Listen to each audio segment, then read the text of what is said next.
Hello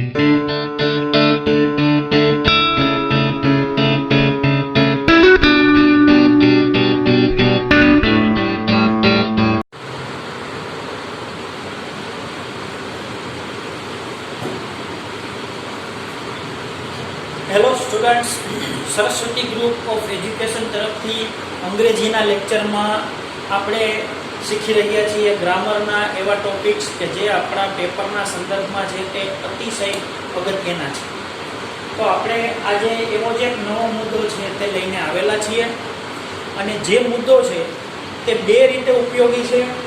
એક તો કન્જક્શનમાં અને ફંક્શનમાં. જો કે અંગ્રેજીમાં કોઈ પણ નવો ટીચિંગ પોઈન્ટ છે તે આપણે શીખીએ તે મુદ્દો બધી જ જગ્યાએ ઉપયોગી થાય. સમજો કે પેરેગ્રાફમાંથી જવાબ લખવાનો છે, તો પેરેગ્રાફમાંથી જવાબ લખતી વખતે પણ આપણને તે મુદ્દાઓ છે તે ઉપયોગી રહે. ક્યારેક આપણે આપણા પોતાના વાક્યો છે તે નિબંધમાં મૂકવાના થાય, લેટરમાં, ઈમેલમાં મૂકવાના થાય, તો પણ આપણને છે તે ખૂબ જ સરળતા રહે. અને ઓવરઓલ જ્યારે આપણે અંગ્રેજી ભાષાના શિક્ષણની વાત કરીએ તો હંમેશા માર્ક્સને ધ્યાનમાં રાખીને નહીં, પણ તેની વ્યવહારુ ઉપયોગિતાને ધ્યાનમાં રાખીને છે તે આપણે તે ભણવા પડતા હોય છે, અથવા તો ભણવા જ જોઈએ એમ કહી તો પણ કાંઈ વાંધો નથી. તો આજે આપણે જે જોવાના છીએ તે આઈધર ઓર, નાઈધર નોર. તો આઈધર ઓર એટલે બે માંથી એક વિકલ્પ પસંદ કરવો હોય ત્યારે આઈધર ઓર આવે, અને બે માંથી એક પણ વિકલ્પ પસંદ નથી કરવો તો ત્યારે નાઈધર નોર આવે. બરોબર? તો આઈધર ઓર કેવી રીતે વપરાય, એનાથી વાક્ય કઈ રીતે જોડાય, નાઈધર નોર થી વાક્ય કઈ રીતે જોડાય તે આજે આપણે જોશું.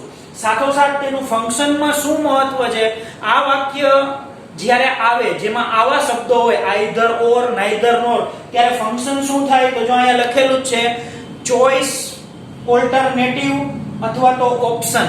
તો આ તેનું ફંક્શન છે કે જ્યારે આપણે ફંક્શનના સંદર્ભમાં આઈડેન્ટિફિકેશન પૂછાય અથવા તો આપણે વાક્ય પૂરું કરવાનું પૂછે, તેમાં પણ ફંક્શનમાં કૌંસમાં આપેલું હોય તો આપણે તેને ધ્યાનમાં રાખી અને તે વાક્ય છે તે પૂરું કરી શકીએ. 10મા, 11મા અને 12મા ધોરણમાં ત્રણેયમાં જે કોમન મુદ્દો છે તે મુદ્દો છે, એટલે કે અંગ્રેજી ભાષાનું ગ્રામર છે તેને ધોરણની કોઈ મર્યાદાઓ નથી. બરોબર? 8માનું ગ્રામર છે તે 12મામાં પણ આવી શકે. તેવી જ રીતે છે કે તમે ટેક્સ્ટ બુક્સ જોશો તો ટેક્સ્ટ બુકમાં એવા ઘણા બધા ટીચિંગ પોઈન્ટ્સ છે જે 10મા ધોરણમાં, 11મા ધોરણમાં, 9મા ધોરણમાં પણ કે જે ખરેખર પાઠ્યપુસ્તકના સંદર્ભમાં વ્યાકરણની દ્રષ્ટિએ ભણવાના છે તે આવતા નથી, પણ છતાં પાઠની લીટીને ફોર્મ કરવા માટે તે અતિશય જરૂરી છે. તો હવે આપણે શરૂ કરીએ. આઈધર ઓર એટલે બે માંથી એક, કાં તો આ અથવા તો પેલું. તો આઈધર ઓર થી વાક્ય કેવી રીતે જોડાય તે આપણે જોઈએ. જુઓ, અહીંયા they have a car, they have a bike, આવી રીતે એક વાક્ય આપેલું છે. તેઓ પાસે કાર છે, તેઓ પાસે બાઇક છે. એનો મતલબ એ કે આપણને ખબર નથી, આપણે એમ કેવું તેઓ પાસે કાં તો કાર છે અથવા તો બાઇક છે, મને કાંઈ ખ્યાલ નથી એમ. તો હવે આ વાક્યમાં આપણે આઈધર ઓર મૂકવું છે. તો કેવી રીતે આઈધર ઓર મૂકશું? તો જુઓ, સૌપ્રથમ જે વાક્યમાં સરખું આવે છે તે આપણે એક જ વાર લખવાનું હોય છે. તો સરખું શું આવે છે? They have, they have. હવે તમે કહેશો કે આર્ટિકલ છે, આર્ટિકલ છે, વાત સાચી, પણ આર્ટિકલ છે તે એમાં છેદમાં ઉડાડવામાં આવતો નથી. બરોબર? આર્ટિકલ છે તે શબ્દને હંમેશા લાગતો જ હોય છે. શબ્દ બે વાર આવે તો બે વાર આર્ટિકલ મૂકવાનો થાય છે, બાકી બે વખત ક્રિયાપદ મૂકવાનું થતું નથી, બે વખત કર્તા મૂકવાના થતા નથી. એટલા માટે આર્ટિકલની બાદબાકી કરીએ. હવે અલગ પડે છે અ કાર અને અ બાઇક. બરોબર? તો આ શબ્દ એક જ વાર લેવાનો છે, જે સમાન આવે છે તે શબ્દ એક જ વાર લેવાનો છે. એટલે હું એક વાર છે તે તેને ચેકી નાખીશ એટલે આપણને ખ્યાલ આવે. હવે આપણે જોઈએ કે જ્યાંથી શબ્દ જુદો પડે છે ત્યાં આપણે આઈધર મૂકવાનું અને બીજા શબ્દની પાસે આપણે ઓર મૂકવાનું. એટલે કે આમ થશે they have either a car or a bike. તો આપણે લખીએ they have either a car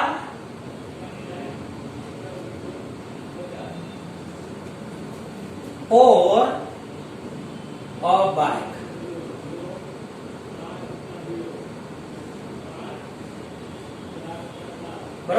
તો આપણે જે પસંદગીના બે શબ્દ હતા તે કયા છે? કાર અને બાઇક.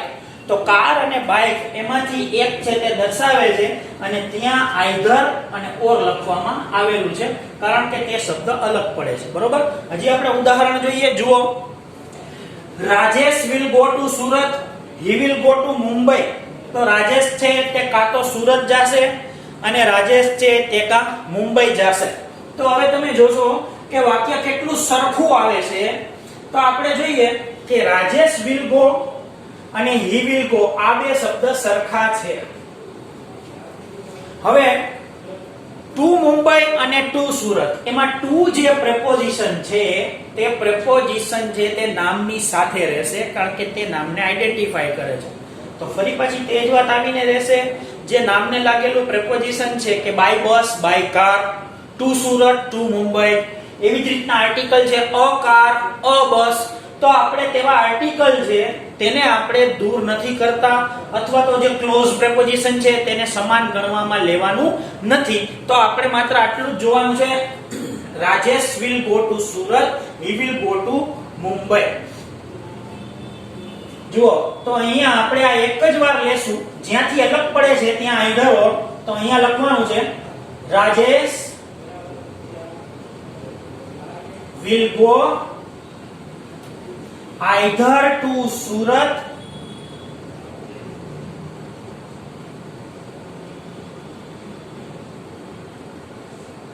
or to Mumbai.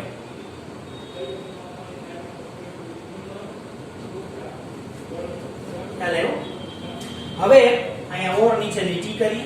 બાકીના શબ્દો તમને ખ્યાલ છે અહીંયા લીટી કરીને દર્શાવેલા હતા. કન્જસ્ટેડ ન થઈ જાય એટલે અહીંયા લીટી કરતો નથી પણ તે ઓપ્શન છે. હવે we play cricket, we watch cricket. અમે કાં તો ક્રિકેટ રમશું, અમે કાં તો ક્રિકેટ જોશું. બરોબર. તો હવે તમે જોઈ શકો છો આમાં કોમન શું નીકળે છે? વી ક્રિકેટ, વી ક્રિકેટ આ કોમન નીકળે છે. અહીંયા જે શબ્દ મધ્યમાં આપેલો છે તે મધ્યમાં આપેલા શબ્દમાં ડિફરન્સ છે. તો આપણે અહીંયા આઈધર ઓર લખશું. પહેલો ને છેલ્લો શબ્દ એમનેમ રાખવાનો કારણ કે તે એક જ વાર લખવાનો છે એટલે વાક્યમાં પહેલો ને છેલ્લો શબ્દ આપણે લખશું. તો વી અને ક્રિકેટ. હવે વચ્ચે છે તે ઓપ્શન છે એટલે ત્યાં આપણે એકવાર મૂકશું આઈધર અને પછી ઓર. બરોબર. તો અહીંયા આપણે લખીએ વી either play or watch cricket.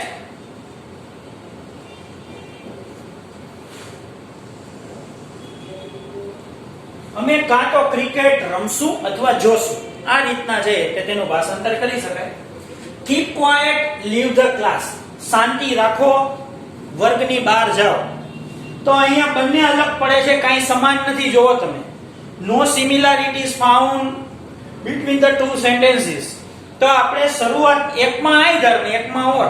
કાં તો શાંતિ રાખો અથવા તો વર્ગની બહાર જાઓ. તો આ રીતે આપણે લખી શકાય either keep quiet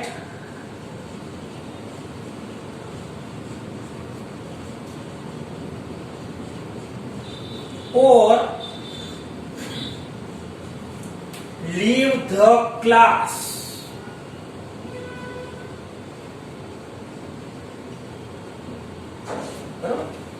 Either keep quiet or leave the class.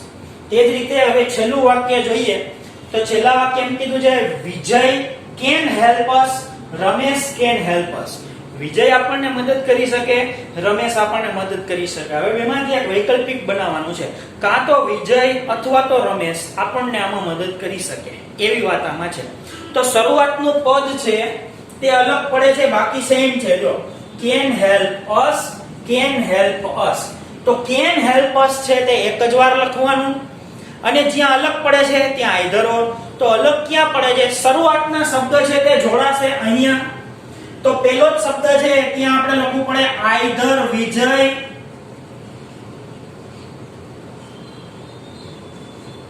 હવે ઓર થી અહીંયા જોડવું પડશે રમેશ. તો આઈધર વિજય ઓર રમેશ, કારણ કે પહેલા પદમાં છે તે ભિન્નતા છે, બીજું બધું સેમ છે, તો પહેલા જ પદમાં આઈધર ઓર, બાકી બધી વાત છે તે આપણે પાછળ રાબેતા મુજબ લખવાની. તો either Vijay or Ramesh can help us. બરોબર. તો આ ટેકનિક હતી આઈધર ઓર થી વાક્યને જોડવાની.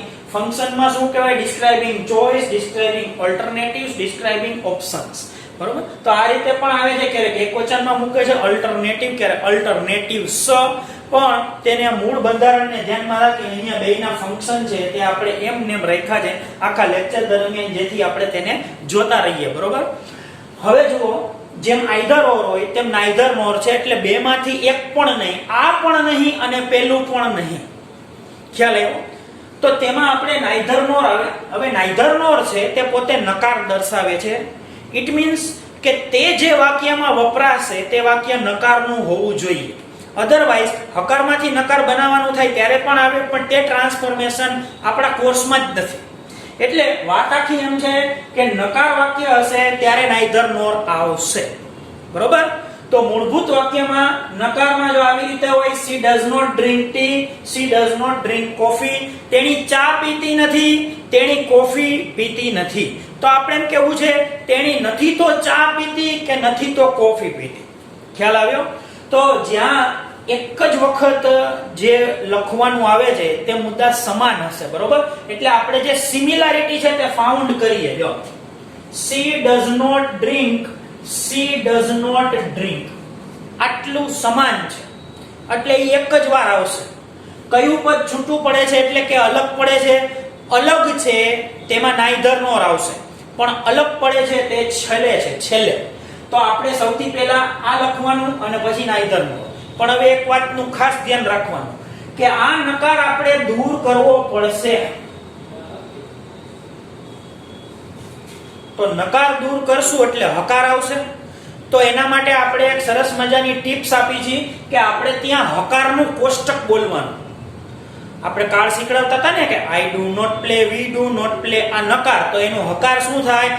આઈ play, we play, you play, you play, he she it plays, they play. હવે સમજો આ ડઝ નોટ એટલે કેવું છે? કાળ નકાર છે ને, સાદા વર્તમાન કાળનો. તો એનો હકારનો કોષ્ટક બોલો જોઈએ. હકારનો કોષ્ટક શું આવે? I drink, we drink, you drink, he, she, it drinks. બરોબર. તો મારે સી સુધી ડ્રિંક નું મેં કોષ્ટક બોલ્યો. એ કેવું કોષ્ટક બોલ્યો? હકારનું કોષ્ટક. તો અહીંયા આપણે લખવાનું છે she drinks.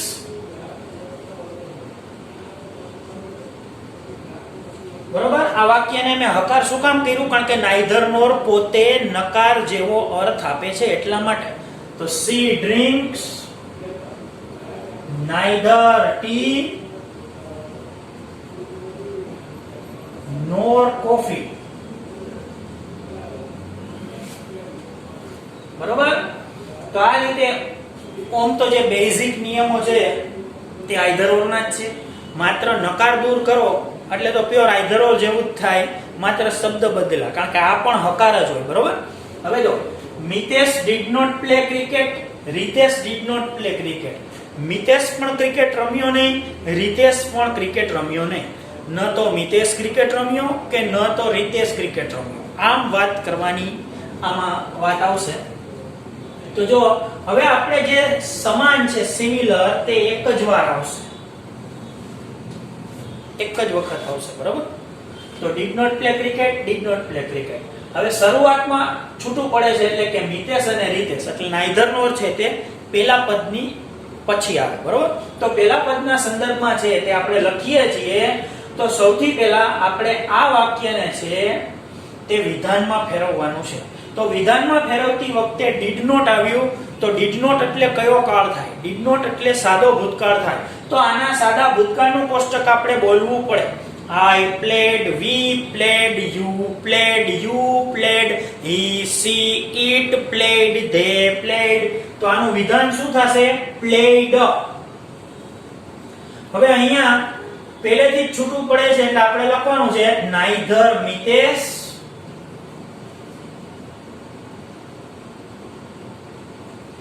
nor Ritesh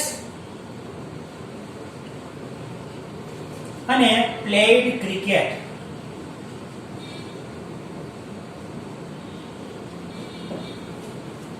બરોબર, neither Nitesh nor Ritesh played cricket. તો અહીંયા neither, અહીંયા nor, આ શબ્દ અલગ પડતા હતા એટલા માટે તે neither nor ની આજુબાજુમાં, અને છેલ્લે જે સમાન પદ હતું તે એક જ વાર. હવે Reshma is not writing a poem, she is not singing a poem. તો અહીંયા એમ કીધું છે રેશમા છે તે કાવ્ય લખતી નથી, રેશમા કાવ્ય ગાતી પણ નથી. તો રેશમા નથી તો કાવ્ય લખતી કે નથી તો કાવ્ય ગાતી. તો આપણે જોઈએ કે સિમિલર શું છે આ વાક્યમાં. જો તો રેશમા is not, હવે અહીંયા a poem, અને she is not અને a poem આટલું સમાન છે. બદલે છે શું? રાઇટિંગ અને સિંગિંગ. તે પદ ક્યાં આવે છે? વાક્યમાં વચ્ચે આવે છે ને. તો neither nor ઈ પદની પહેલા આવશે. સમજો શરૂઆતના પદ છે તે બદલતા હોય તો શરૂઆતમાં neither nor આવે. ત્રીજું પદ એટલે કે કર્મનું પદ બદલતું હોય તો કર્મના પદની પહેલા neither nor આવે. ટૂંકમાં જ્યાં બદલતું હોય ત્યાં neither nor કે either or છે તે મૂકી શકાય. હવે જો અહીંયા જો એક જ વાર મારે લખવાનું છે રેશમા is not અને a poem. અહીંયા જ્યારે આવશું આપણે ત્યારે આપણે neither nor લખશું, પણ આનો નકાર આપણે દૂર કરવાનો છે એટલે નોટ ને અત્યારથી જ આપણે દૂર કરી દઈએ. તો જુઓ રેશમા is, હવે અહીંયા neither nor આવશે, neither writing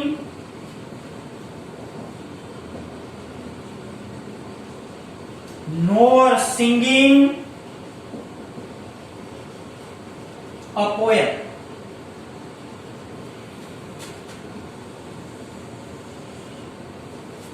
બરોબર. હવે don't tease him, don't disturb him. તેને ચીડવો નહીં, તેને ડિસ્ટર્બ કરો નહીં, એટલે કે ખલેલ પહોંચાડો નહીં. તો તેને ચીડવો પણ નહીં અને ખલેલ પણ પહોંચાડો નહીં. તો જો જે સમાન છે તે આપણે અહીંયા દૂર કરીએ છીએ. આ સમાન છે, don't him અને don't him આટલું સમાન છે. એનો મતલબ ઈ એક જ વાર આવશે. બરોબર. અલગ ક્યાં પડે છે? tease અને disturb. હવે એક ટેકનિકલ વાત લઈએ કે આજ્ઞાર્થ વાક્ય માટે નોટ ને મૂકવું હોય ને એટલે ડુ એને ટેકો આપવા માટે આવ્યું હોય, પણ જ્યારે આપણે નોટ ને કાઢી તો ડુ આપોઆપ જ વયું જાય. એટલે શરૂઆતમાં જ આમાં neither આવશે. જુઓ neither tease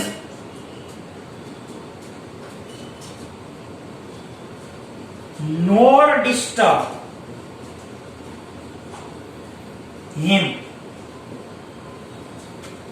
neither tease nor disturb him. જો ફરીથી સમજીએ આપણે, આ બંને શબ્દ છે તે ટાઈ થયેલા છે. ડોન્ટ અને હિમ, ડોન્ટ અને હિમ તે ટાઈ થયેલા શબ્દો છે. બરોબર. એટલે તે તો નીકળવાના છે, એક જ વાર આવશે. ડોન્ટ ની જગ્યાએ neither આવી જાય, ડોન્ટ ની જગ્યાએ neither આવી જાય. neither nor તો લખવું જ પડે કારણ કે neither તો કઈ એકવાર લખી ન શકી, સામે nor આવે. તો હવે વિકલ્પ ક્યાં આવ્યા? tease અને disturb. him તો એક જ વાર લખવાનું છે. તો જો neither tease nor disturb him. હવે he will not buy a mobile, he will not buy a bike. તે મોબાઈલ ખરીદશે નહીં, તે બાઇક પણ ખરીદશે નહીં. તે ન તો મોબાઈલ ખરીદશે કે ન તો કોઈ બાઇક ખરીદશે. બરોબર. તો હવે આપણે જોઈએ કે કોમન જે વર્ડ્સ છે તે કયા છે. તો he will not buy અને he will not buy આટલા કોમન વર્ડ્સ છે. અલગ પડે છે અ મોબાઈલ અને અ બાઇક. તો કોમન વર્ડ્સ એક જ વાર આવશે. શબ્દ કયા અલગ પડે છે? છેલ્લે. તો neither nor છે તે શબ્દની બાજુમાં છેલ્લે આવશે. બરોબર. હવે આપણે જોઈએ તો નકાર દૂર કરશું એટલે નોટ છે તે આપોઆપ નીકળી જશે કારણ કે neither પોતે નકાર જેવો આપણને અર્થ આપી દે છે. તો અહીંયા જોઈએ he will neither નાઈધર અત્યારે નથી લખવાનું. He will buy. હવે અહીંયા નાઈધર આવશે. He will buy neither a mobile nor a bike. ફરીથી જુઓ, આપણે અહીંયા સુધી કોમન લખીએ છીએ, કાઉન્સ કરી દઉં છું. He will buy, આટલું કોમન આવ્યું. neither a mobile nor a bike. તો આ રીતે વાક્ય જોડી શકાય. અને જ્યારે આપણે કાઉન્સમાં વિકલ્પ આવ્યો હોય તે વિકલ્પમાંથી ભરવાની વાત આવે તો પણ છે તે આપણે આઈધર આવે તો ઓર સિલેક્ટ કરવાનું, નાઈધર આવે તો નોર સિલેક્ટ કરવાનું, નોર આવે તો નાઈધર સિલેક્ટ કરવાનું, ઓર આવે તો આઈધર સિલેક્ટ કરવાનું. આ રીતે આપણે છે તે તેમાં પેપરમાં એપ્રોચ કરવાનો હોય છે. તો આજે આ આપણો મુદ્દો છે. આપણું જે હોમવર્ક આના સંદર્ભમાં રહેશે તે આ CW માં ઉતારવાનું રહેશે એકવાર, અને આવા 5-5 વાક્ય તમારા આઈધર ઓરના છે તે તમારે બનાવી અને લખવાના. આ આપણું હોમવર્ક રહેશે. બરોબર છે? તો આપણે આટલે સુધી રાખીએ. ફરી પાછા છે તે આવતા લેક્ચરમાં આપણે મળશું. અસ્તુ.